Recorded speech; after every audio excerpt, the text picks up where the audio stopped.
Welcome to Luca is a Billionaire, where the only thing I invest in is your answers. You start by laying out components so nothing interrupts the build. Take the electret microphone and test it with the multimeter so you know it's live. This prevents wasted steps later.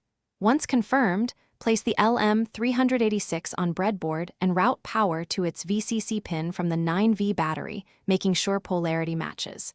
Make a basic ground rail. Then connect the microphone through a 0.050 1UF coupling capacitor to the LM386 input. This blocks DC and passes audio correctly. Now focus on the middle where tone and stability matter. You add a 10UF capacitor between pins 1 and 8 on the LM386 to set gain. This increases sensitivity so your voice projects clearly. Next, insert a 10K potentiometer at the input so you can control loudness. Wire the pot wiper to the amp input and the ends to signal and ground. Make sure to include a 0.05 UF bypass cap across power rails to reduce noise.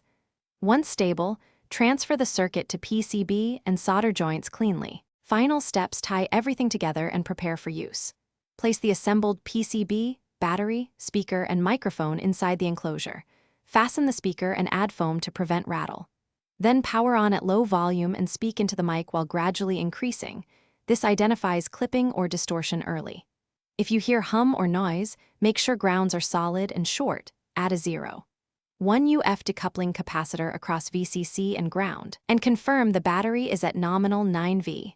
One key tip: poor grounding causes most problems. Recheck ground continuity first.